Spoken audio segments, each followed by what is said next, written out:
Scheming away in the Wargrove of Woe is the powerful tree spirit Drycha. Every race seems to have that one faction that tends to do things very hard, and Drycha is that exception for the Wood Elves by being a Wood Elf faction that really hates Wood Elves. She sports one of the most tough starting positions in the entire game by literally being in the northeast corner between good and evil and managing to be just as unpopular with both of them. Fortunately for Drycha, she's able to circumvent this dicey start with some of the most unique mechanics in the entire game. Welcome to Elven Plot Armor, and this is the campaign mastery and rating guide for the Wargrove of Woe. To assess the faction, we'll be testing them across 5 separate criteria, culminating for a total at the end. Starting with strategy, assessing the faction's abilities on the campaign map. Drycha is one of the most spiteful tree spirits and seems to have it out for anything that doesn't originate from the forest itself, and that includes elves, which are quite young compared to the tree spirits. Her faction suffers a -40 relations to the wood elves, so it's kind of good she starts on the opposite side of the map because this isn't something you'd want to deal with in the short term. Yes, you can hire elves, but it will be at 10% additional upkeep to subsidize their lack of respect because they suffer with the expendable rule, reducing their melee attack and reload speed. Fortunately, to cope with this, Drycha gets a few extra tools in the form of enhanced tree units and -10% upkeep to them. The Wargrove of Woe also begin their campaign with 1 extra amber. Keep in mind you normally only get amber from completing a ritual of rebirth. Make sure you take Isha the Mother, giving you extra tree replenishment and life magic, and placing your amber in the Wisdom of Pine will decrease your upkeep for your tree units. I'd recommend that on harder difficulties, but if you're more adventurous, Wisdom of the Wildwood will give you an extra 20% physical resistance for all your wild creatures. And here we arrive at an ability that will absolutely come in clutch, which is your ability to summon wild creatures. In Warhammer 3, they've mostly eliminated the ability to raise units, pretty much allowing only Regiments Renown to be the means of doing this, but Drycha has held onto this skill and it will absolutely come in clutch. And the best thing is there's no limit to how many you can get. This is a recruitment pool, so when you raise wild animals in one army, you don't have to wait till those units are disbanded to hire some more. You'll simply have to wait for them to replenish in your pool. Each unit has roughly a 10% chance of replenishing over the end turn. If you want to use these units regularly, the best means is with a Beastcaster, and that could include Drycha. The Dark Heart ability will increase their offensive capabilities,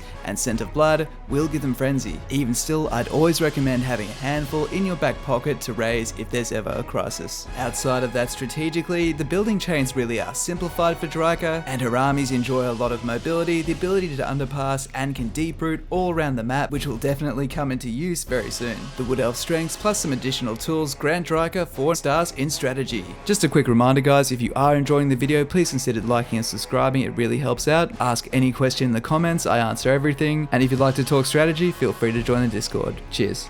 Next up we have military, assessing the faction's potency on the battlefield. Let's face it, the tree spirit legendary lords tend to prefer a bit more brute force rather than that elven finesse. When compared to Drycha, who still really does benefit from having some elven arrows showering over the front lines, Drycha as well will find the lack of speed of the tree units needing a bit of extra help. Yes, we could hire those elves, which are expendable and glamorous, or we could have some fun and use the wild spirits to close this gap. The spirit units range from bears, hawks, cats, giant spiders, all creatures that are able to close the gap and actually hold their own in melee quite well. While I do lack in armor, the extra 20% you can get from research, extra damage from skills, and these can do a lot of damage, but if you want to focus more around tree units, that is completely fine because they still pack a wallop, and they're not just any tree unit, they are all malevolent. So what's malevolent? This gives the Frenzy special rule, enhanced casting capabilities, and is pretty much the reason why you never need to hire anything but treemen. Don't get me wrong, the wild spirits are good, but they will taper off later in the game,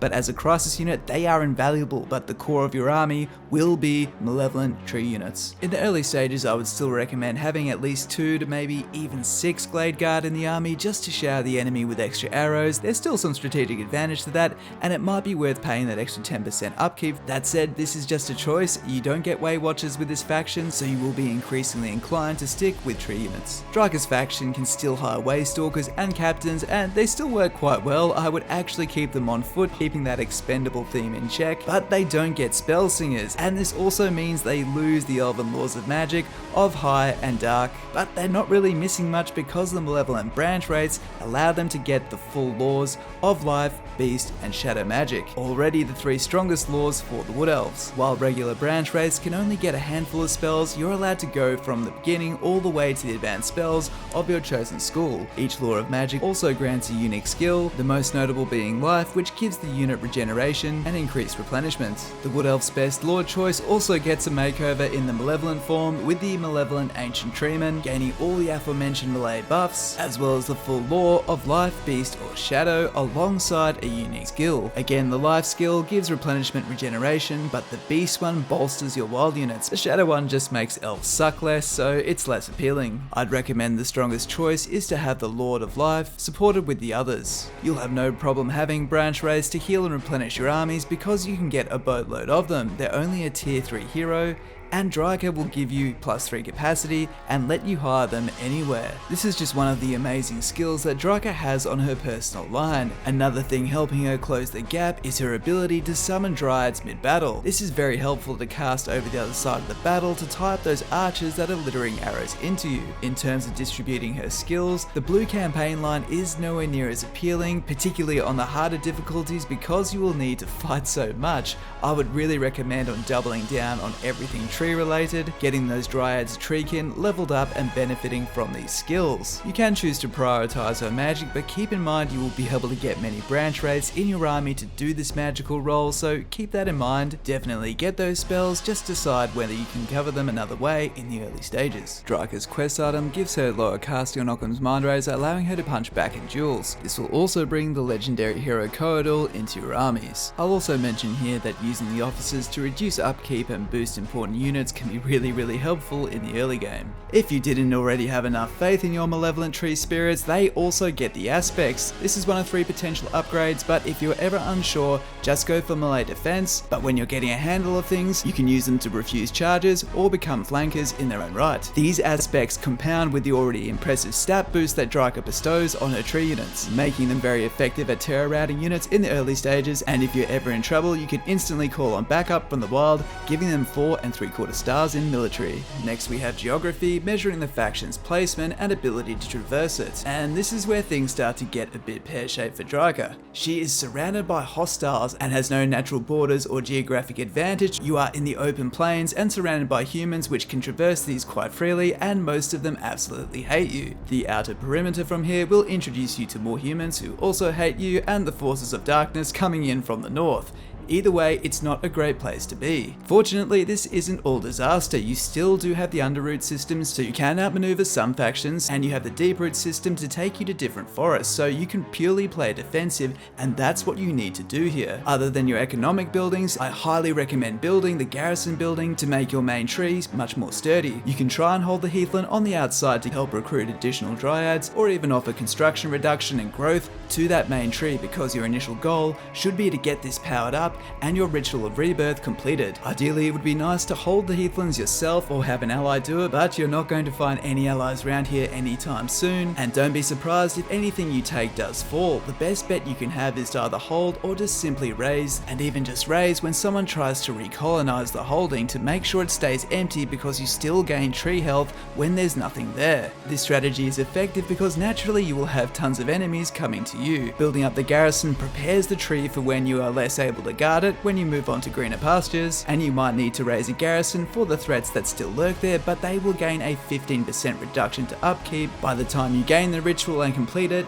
many armies will have come and been swatted down by you, giving you valuable experience and loot, as well as unlocking the Overgrown Temple, a building that allows the forest to go full beast mode and attack anyone in the forest vicinity. So if anyone wants to besiege that forest, they'll be taking attrition just to get close. This helps secure the forest and make it self-sustaining, and once the ritual's complete, you'll want to deeproot to the next forest. Now, you can play it safe and maybe go to one of the secluded forests, or you can go for the big guns and get straight to Athalloran.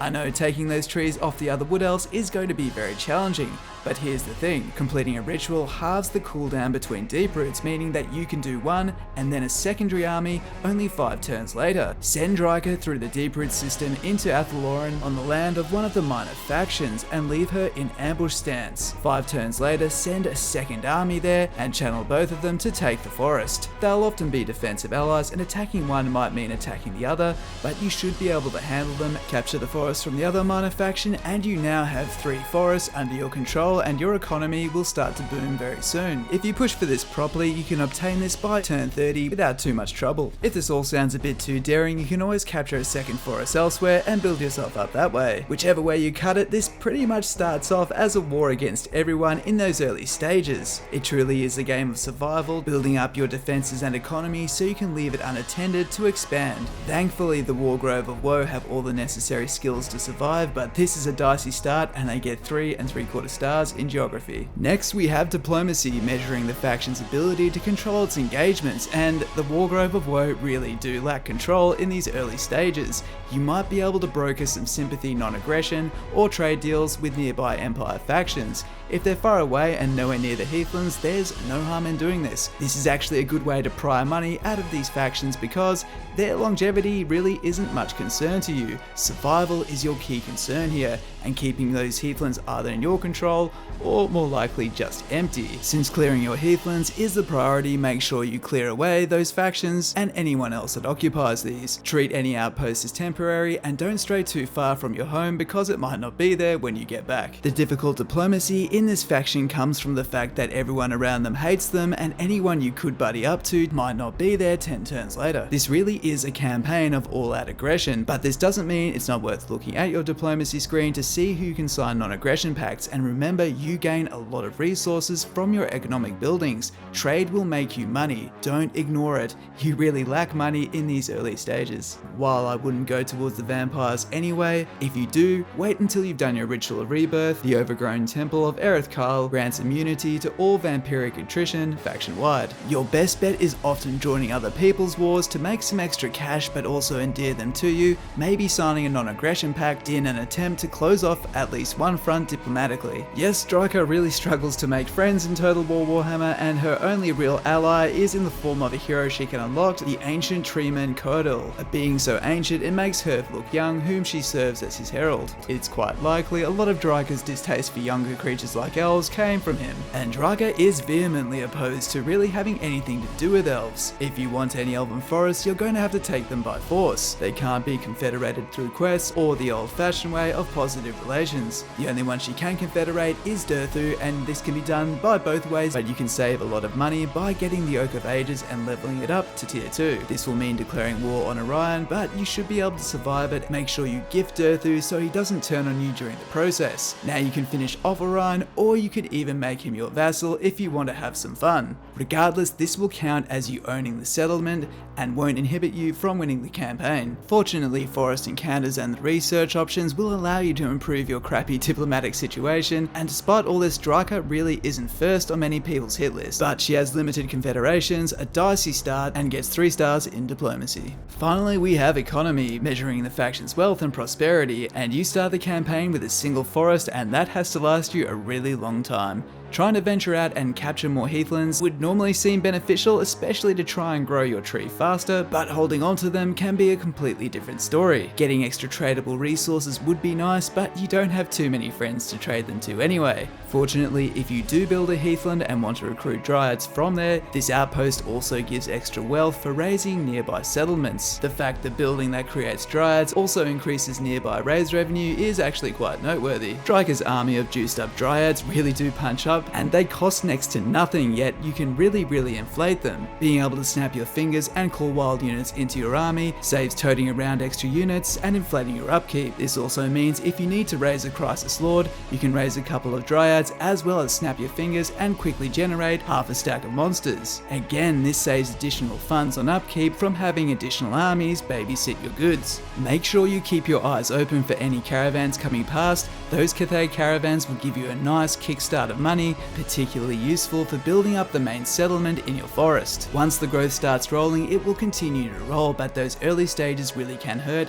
Just make sure you keep fighting, defending, earning extra combat loot along the way. As soon as you start expanding into other forests, things will happen in the typical Wood Elf manner, and your economy will easily sustain you. However, being quite lacking in diplomacy means that you'll have more trouble setting up diplomatic fronts, which might mean more military expenditure. A lot of leverage can be gained by using Drycha and her tree units effectively, buffing them up and applying the correct aspects on them to a formation you can get reliable results from. Just remember, Pit of Shades and Dwellers Beneath will do excellent area of effect damage, and your wild beasties and trees should be able to handle any other big threats. That said, it does take a while for you to get your hands on anything. It's hard to secure tradable resources, let alone keep partners alive in the early game, and you can't peacefully confederate. You do have to fight tooth and nail, and this means stretching yourself quite thin and hopefully setting your capital up so you can leave it unattended. Things will be fine in the mid to late game, but you can really say that for most factions. Overall, Drycha gets by with 3 3/4 stars in economy. Overall, there's absolutely nothing wrong with challenging campaigns, and some of the most interesting ones are where they start you in a situation that would overcome many factions,